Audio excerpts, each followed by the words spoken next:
I've been running this channel for a few years now, and I don't have any formal training in video creation, but I picked up some things along the way. Some videos did okay, and others not so much, but I think I've gotten better at it as I've gone along. And with over 30 years of running role-playing games, I could say the same thing about being a dungeon master.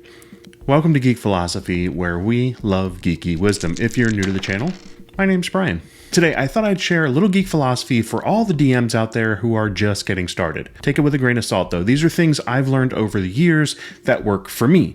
Your style may be different, and that's okay. All right, let's get rolling. You are welcome here. Everyone should feel comfortable at the table. Discuss the group's expectations before playing. This one is really foundational, not just for new players, but for you as a dungeon master. It's about setting a tone.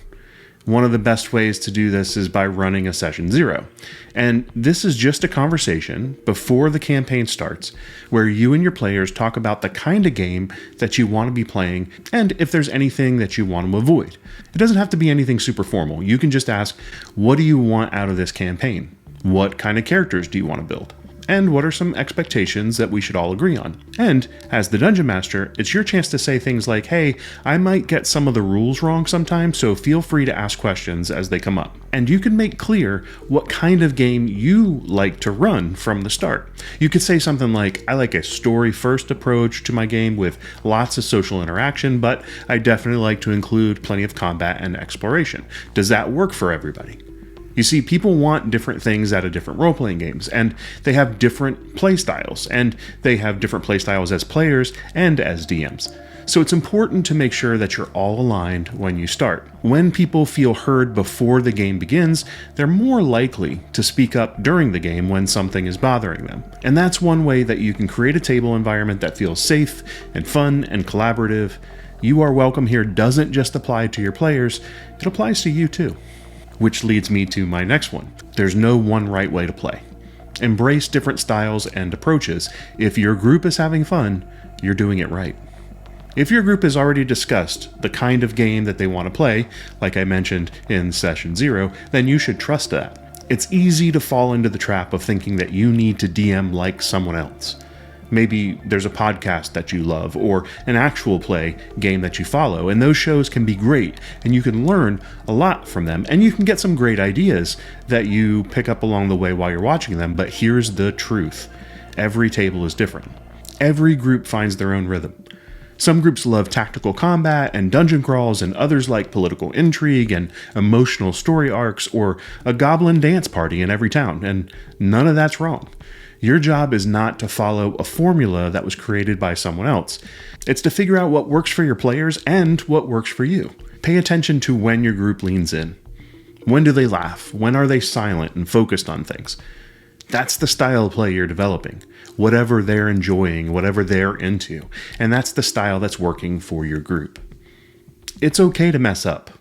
Mistakes help you learn and grow, and small accidents make for great games. Every DM who's ever run a game has messed up at some point. You will too. And that's not just okay, it's actually part of the magic. You'll forget the rules. You'll mispronounce the name of your villain. And if you do mess up and you catch it mid-game, it's totally okay just to tell your players. Being honest with your players doesn't break immersion. It just builds trust. Most players appreciate when you're open, and it gives everyone permission to make mistakes too, not just you. But here's the thing, some of those mistakes actually may turn into the best fun moments at the table. So for example, let's say you forgot that you already used the name Bronthar for a different NPC a few sessions ago, and then you introduce a new one, and the players call you out, and they say, wait, wasn't the wizard in the town also named Bronthar? Instead of panicking, you could say, oh yes, same name. It's a common name around here, like John or Maria. Or you could go even bigger than that and say, actually, that's weird. 2 Bronthars? Maybe that's not a coincidence. You could put a Bronthar in every village you introduce in the future. Maybe there's a secret society of Bronthars, and one lives in every town. You don't know. Could happen. Just roll with it. Have fun. Improvisation is a skill that needs to be practiced. So you'll get better at it the more you do it. You have to let go of perfection. Don't try to win. Just try to story. Focus on the story you're all telling. Everyone wins if you're all having a good time. I have to admit, I was guilty of this when I first started DMing. Back when I was around 13 years old, I used to think that D&D had a bit of a DM versus players vibe. Like it was my job to outsmart or outplay the rest of the group. And I've learned a lot since then, and while that mindset might have been more common years ago, it's worth saying clearly, D&D isn't a competition between the DM and the players. You're not trying to beat them. You're not the final boss. You're the one setting the stage so their characters can shine. And also, the players aren't trying to win in the traditional sense either, like in a board game or something. Challenges and high stakes matter, but they exist to serve the story of the game. They're not a scorecard that you keep. So let your players take the big swings. Let them fail spectacularly. Let the dice surprise you. And when they solve a mystery way faster than you expected they would, that's not them beating you. That's them engaging and thinking and playing the game and having a great time. Sure, you may adjust the future challenges based on that, but not to retaliate. You're not there to punish success. You're there to help shape the experience. You want things to feel challenging, so you have to adapt a little bit. Because the magic of the game isn't the win, it's in the journey. And if your players leave the table saying, that was awesome, you've won. And part of the story, I have to say, is the story of your group, not just the characters. The memories that you build around the table are just as important, actually, no, more important than what happens in-game with the characters. You're creating new inside jokes, and you're sharing in all the big wins and the big losses that you have together at the table. That's what players carry with them. And that's the real win. You can't always plan the awesome. Unexpected choices, improvised dialogue, that's what they'll quote for years. There's no real way to predict what's going to land with your players. You'll spend hours preparing an epic monologue for your villain, and what they'll remember is the little baby goat that they rescued in session 2. That doesn't mean that the prep that you did doesn't matter. It just reinforces the fact that you're not writing a script. You're prepping the game for player choices and the results of those choices. So when something hits and when they laugh or they lean forward and they all start quoting the same moment, pay attention. That's the good stuff. Build on it. Call back to it later. You're crafting a story together. And the best parts are often the ones that you did not expect, the ones you didn't see coming. Don't be afraid to love what you love. When you love an idea, go for it. If you're excited, your players will be too. You don't have to hide your geeky passions behind the screen. If you love dark fairy tales and weird magic items and dramatic cutscenes, you should use them in your game. Your enthusiasm is gonna be contagious. Players can tell when you're excited. They can tell when something matters to you. And they usually get excited right along with you. Now, remember, you've already talked through the kind of game that you wanted to play earlier, so they're on board. If you like crafting things, craft stuff for your table. If you like to sing, write a song for that bard in the tavern. You don't have to copy anyone else's campaign style. You can build a world that reflects your interests, your themes, your sense of humor. The things that you love are what make your table unique. Let them shine. Prep for your players, not just the plot. Tailor your preparation to their interests. Let their curiosity steer the adventure. So just as you should lean into what you love, it's tempting to write the whole story ahead of time. But that's not a role-playing game. If your players are more interested in the innkeeper's missing cat than the ancient war that you wrote 10 pages about, let them try to find the cat. It doesn't mean that you're going to abandon your world building. It just means that you're shaping it for what your players are engaging with. Think of your prep as a menu, not a map. Offer the options. Let the party decide what they're hungry for. And if your players are asking about something, that's a sign. Run with it. Their investment is your best plot hook. Let them try first, then explain the rules. Player creativity fuels the experience. Don't let the rules slow you down. You've got new players that don't know the rules or what the rules cover.